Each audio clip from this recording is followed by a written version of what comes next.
Now, Post Toasties, the heat good cornflakes, is proud to present Gunsmoke.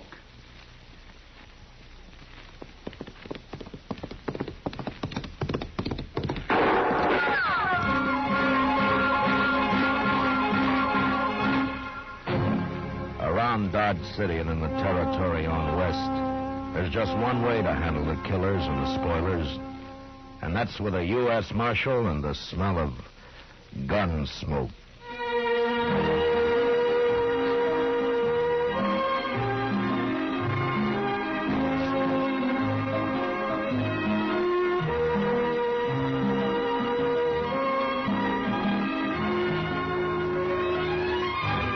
Gunsmoke, the story of the violence that moved west with young America.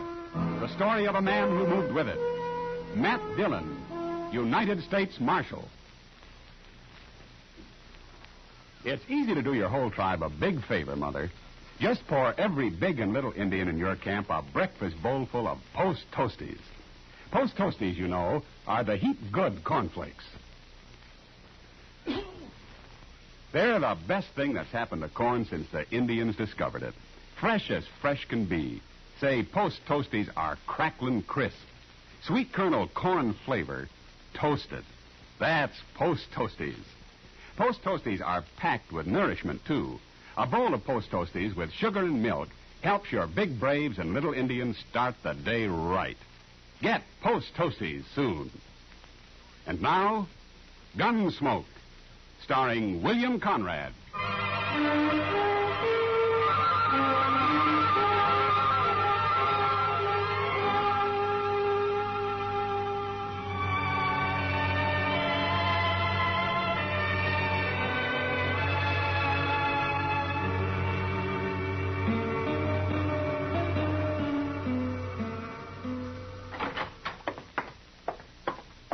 Fella here looking for you, Mr. Dillon. Oh, hello. My name is Brandt, Marshal. I and my son got a ranch up in the South Fork of the Solomon. Oh, what can I do for you, Mr. Brandt? Well, I ain't no ways responsible, you understand. It's been kind of put on me, you might say. Oh? What has? Well, Marshal, the engine started it. They was riding for horses just a couple of days ago. And they'd have got them and probably me, too, but for this kid they had along. A kid? Yeah. And he tried to come in ahead of the rest of the Indians, and he showed himself too soon as what happened. My son saw him in time to warn me, and we put up a standoff fight, and them Arapahoes didn't get a single horse. Well, what's the trouble, then? We got the kid. He's still there, wilder than a deer. He got shot in the leg a little. We brought him into the house after. I want to know what to do with him, Marshal. Oh. Well, how old's the boy, Mr. Brandt? Hard to say. I bet he's 12 or under. That's pretty young to be on a raiding party. Yeah, it sure is. But he's awful wild. He's tried to kill me twice already. Well, then why don't you turn him over to a reservation somewhere? They'll take care of him. Well, I can't do that, Marshal. They wouldn't have him. Well, why not? Well, he ain't an Indian. He's a white boy. A white boy? Sure acts like an Indian, though. I think he's been living with them Arapahoes a long time. That's what I think. Well, I don't know what I can do about it, Mr. Brandt. One thing is sure, Marshal, I can't keep him no more. And it don't seem right, you know, for a white boy to go back living among them Arapahoes. No. So you got to come up there with me and do something about him. Well, Mr. Brandt, I'm a U.S. Marshal. I'm hired to keep the peace, not to play nursemaid to orphans. Yeah. You're the only man I've heard of around here that I thought might help that boy. Well, if you want, you won't. I'll just run him off into the prairie, I guess. All right. All right, Mr. Brandt. We'll ride back with you in the morning.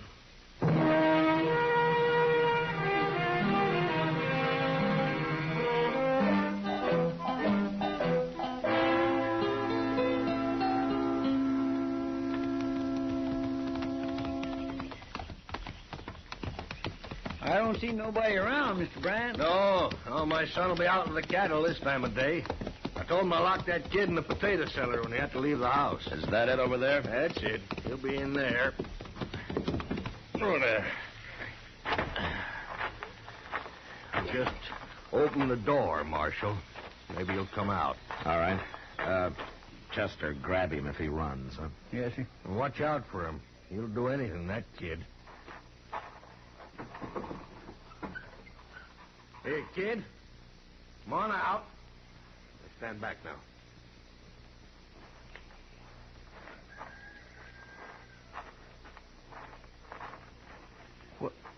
Well, look at him. You'd hardly know he was a white boy, Mr. Dillon. Hello, son. You've come to kill me, haven't you? Oh, my goodness. Nobody's going to kill you, son. We're here to help you, that's all. You look pretty weak to me. Is it that hole in your leg, or haven't they been feeding you? He won't eat, Marshal. At least he wouldn't when I left. You been eating, kid? No. See what I mean? It's easier to be tortured on an empty stomach. Oh, now, son, nobody's going to torture you. Nobody's going to kill you. I'd just like to have a look at that leg where you got hit. I'm all right. Come on, let's go in the house and see for sure, huh? No. Well, he's fainted. I got him. Oh, the poor little kid. Why haven't you done anything about this bullet in his leg, Brian? I tried, Marshal. He wouldn't let me near it. Tried to bite me. Well, he can't fight now. Come on, show me where to put him.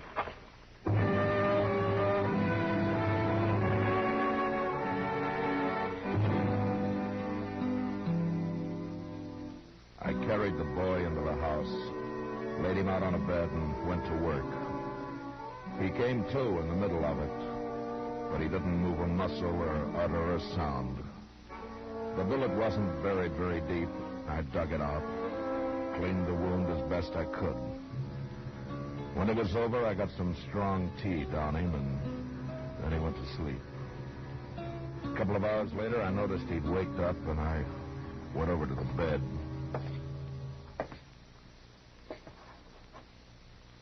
You fixed my leg. Sure, of course I did.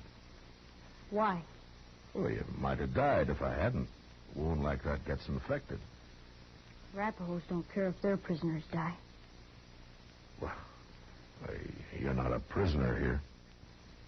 Yes, I am. Look, what's your name, anyway? Yorky? Well, is that all? That's all I remember. Is that what the Arapahoes call you? Yes. They won't give me another name till I'm a brave.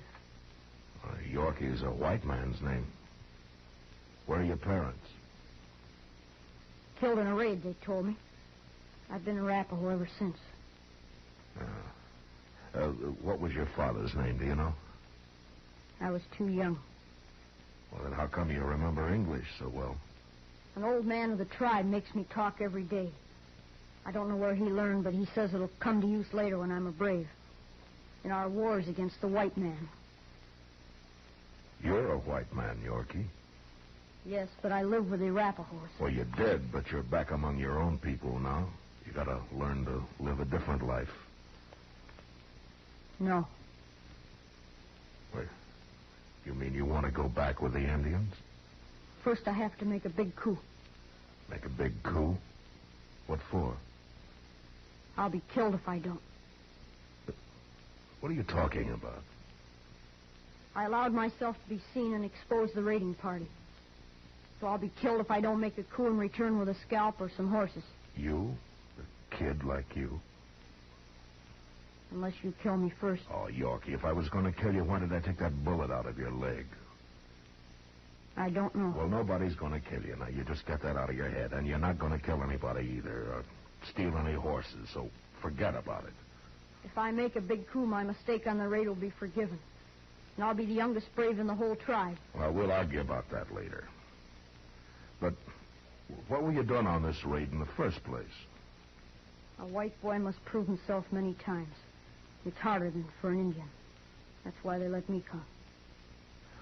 Oh, I see. Yeah, you've got quite a problem, haven't you, Yorky? But right now, why don't you go back to sleep for a while, huh? I'll have some soup for you when you wake up.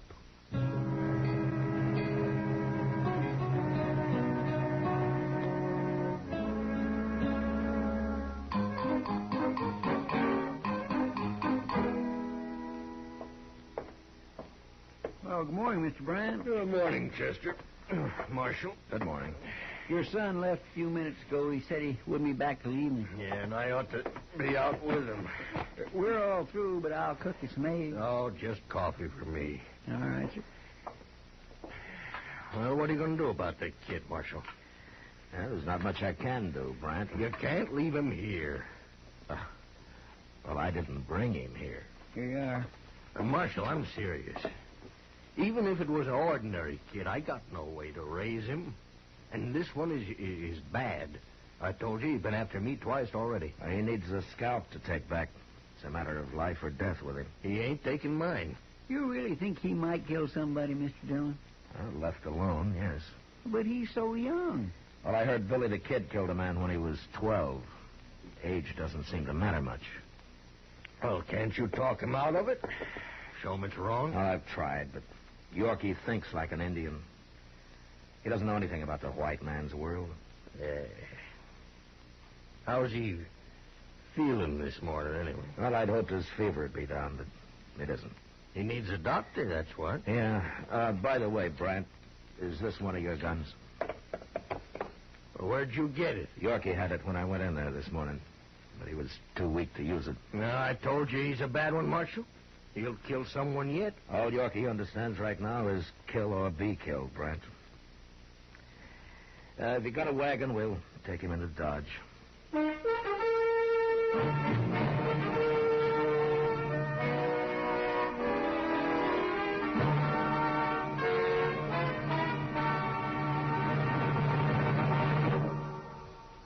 Say, what goes on at your house at breakfast? Well, you can take it from me. The best thing that can go on your breakfast table is Post Toasties. Yes, sir, Post Toasties, the heap good cornflakes. Those golden crisp cornflakes are the best thing that's happened to corn since the Indians discovered it. You know how to prove it? Well, just pour out breakfast bowlfuls of Post Toasties for your whole tribe. Then watch how they enjoy them. Post Toasties are crisp and tasty. From the first bite down to the last spoonful, that sweet kernel corn flavor makes your breakfast. So always ask for Post Toasties, the heap good cornflakes. Post Toasties, heap good cornflakes. The best thing that's happened to corn since the Indians discovered it. Heap good cornflakes. Post Toasties, heap good cornflakes. Remember, Post Toasties is one of the famous triple wrap Post cereals, guaranteed fresh or triple your money back. Now back to Gunsmoke.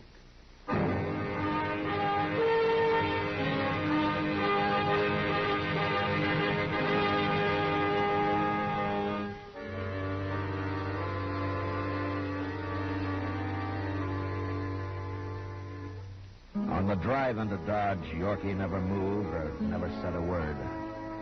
I looked back at him from time to time and tried to put myself in his place. Here was a boy whose only experience of life had been with a warlike tribe of Indians, a tribe which he couldn't even go back to without a white man's scalp or some stolen horses. Now, this in itself would be a problem for a grown man. But little Yorky also felt himself a prisoner, sooner or later to be killed. It was no wonder that during the next few days, as he lay on the couch in Doc's office, he watched us with wild, restless eyes. In spite of his obvious courage, I think he was a little frightened. And when Doc was suddenly called out on a case in the country for several days, I had an idea. And I sent Chester to find Kitty. You want me to nurse him? Is that it, Matt? Well, partly, but also I thought maybe you could talk to him a little. It's hard for him to trust a man. I know. Chester told me about it. Yeah, he'll be well enough pretty soon to get into trouble. Bad trouble. I'll do what I can. Where is he, in the front room? Yeah, on Doc's couch. And, Kitty, try to get him to eat something, huh? I haven't had much luck. All right. But you stay here. Yeah, sure.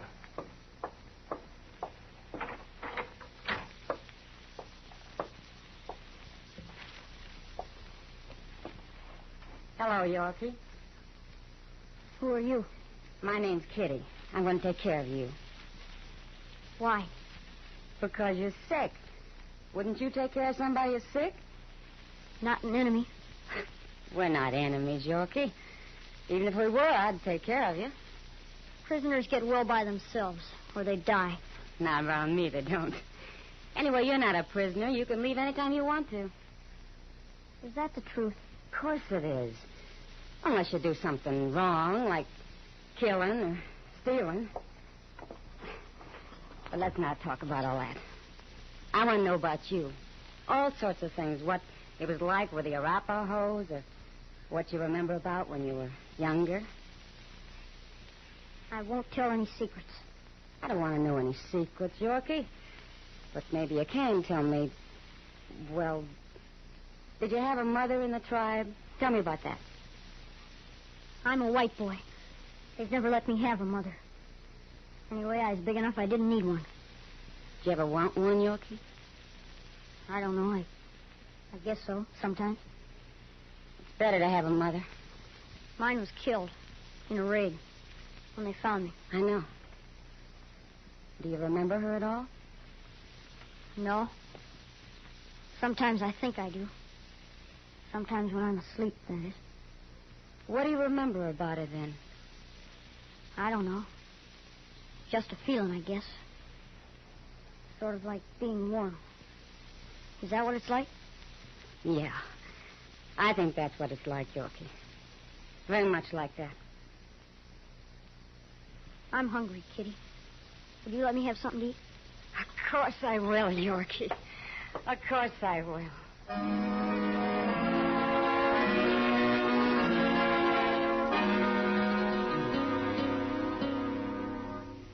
Kitty spent as much time with Yorky as she could manage. And whenever she'd been with him, he always seemed calmer and less frightened.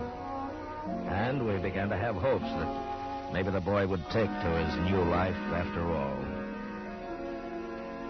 Chester and I were busy, and except for taking some food up now and then, we turned Yorky's care over to Kitty completely. When'll Doc be back, Mr. Dillon? Oh, I forgot to tell you, Chester. He sent word he'd have to be out there another day. I guess Miss Taylor's been mighty sick. You think maybe Yorky could just live with Doc? I don't know what to do with him, Chester. Well, we sure got to do something with him. Yeah. Where's Yorky? Well, he's upstairs, Kitty. Have you been up there today? Have you seen him? No, I thought you were with him. I couldn't get here till now. Yorky's gone, Matt. What? I'll go take a look. I've already searched the place. He isn't there. Well, let's look in the street, Chester. Maybe somebody's seen him. You better find him. That's all I can say. Yeah, we'll find him, Kitty. Don't worry. Maybe he's got hold of a gun. Yeah, I hope not.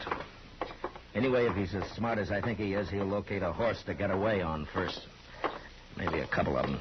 Doggone it. Just when I was beginning to think he was going to settle down a little. You never know. But I still got faith in that kid somehow, Chester.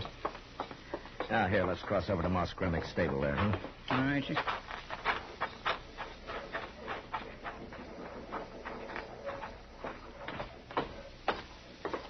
There's Moss now, just inside there. Yeah. Moss? Oh, Marshal, Chester. Oh, Moss? Yeah, I was going to come see you, Marshal. Oh? That kid you brought in the other day, I caught him trying to steal one of my horses. You got Yorky? Is that his name? Where is he, Moss? Back here.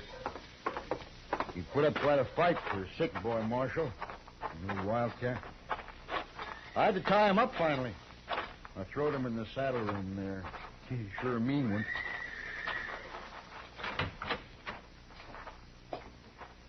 There he is, little devil. He'll hang yet. Give me your knife, Chester. Oh, don't untie him, I'll Marshal. handle him, Moss. Here you are, Mr. Dillon. Yorky, I'm sorry this happened. I'd have given you a horse if you'd have asked me. There. I wasn't going to steal him. And what was you doing riding him out of that stall, young fellow? Wait a minute, Moss. Yorky, you say you weren't going to steal him? No. What were you doing then? Kitty didn't come, and I got lonely. I don't know. Well, I think I do, Yorky. You just wanted to be around something familiar, something you know. Isn't that right? I guess so. And you've lived with horses all your life. You know them pretty well. So you came over here. I wasn't going to steal them. I just wanted to get on them. You know, I half believe the boy, Marshal. He's telling the truth, boss. Yorky, I'm sorry I treated you rough. Why don't you tell me? You were going to kill me. Me? Kill anybody? Kid? Guess you don't know me very well. What are you going to do with me now? Well, Doc will be back tomorrow, Yorky. If he says it's okay for you to stay up, well, you can. And meantime, Kitty will be there. All right. Tell you what, Yorky, you get well, you come over here. I'll give you a horse to ride. You will? Sure, I got lots of horses. You can take your pick. What if I steal them? I've had horses stole before. I don't understand you. He trusts you, Yorky. We all do. You shouldn't. You shouldn't trust anybody. Oh, maybe not, but we do anyway. Moss, I got an idea. No? I don't suppose you could use a stable boy around here, huh? Some kid who really knows horses and who's used to hard work. Well, I don't have much money, Marshal. If I could feed him a little and maybe fix him in bed in the saddle room here. Of course, a good boy's like a good horse. There's bound to be some hot blood in him. Try to lift my hair, I'll whop him good. That clear, young fella? You're talking about me? Of course they're talking about you, Yorky. One thing, I can't hire nobody unless he has a whole name. Well, Yorky don't know his last name. Well, call him anything. Kelly. Kelly, that's a good name. Yorky Kelly? Grimmick and Kelly. Yeah, sounds all right to me. You people get out of here now. I got work to do. And when Doc says you're fitting Yorky, you come back. I'll be back, Moss.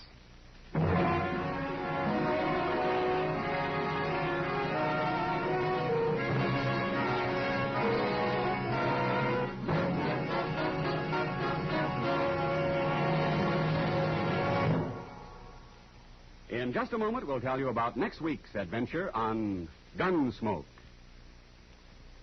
Say, exciting things happen to breakfast when there's sugar crinkles at every place.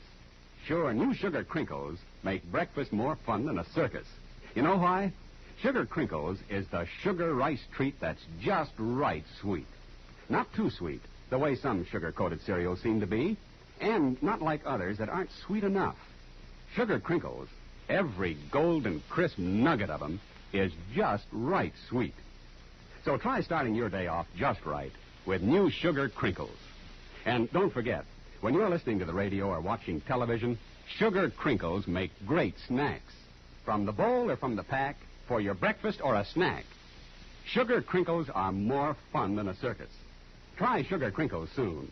They're the sugar rice treat that's just right sweet. So better get several packages.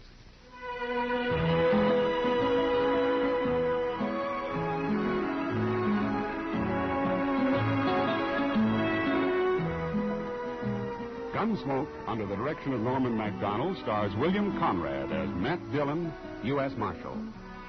Tonight's story was especially written for Gunsmoke by John Meston, with music composed and conducted by Rex Corey. Featured in the cast were Richard Beals, Larry Dobkin, and John Daner. Parley Baer is Chester, and Georgia Ellis is Kitty. Ken Peters speaking. Join us again next week as Matt Dillon, U.S. Marshal, spends some time on a road ranch during his fight to bring law and order out of the wild violence of the West in Gunsmoke.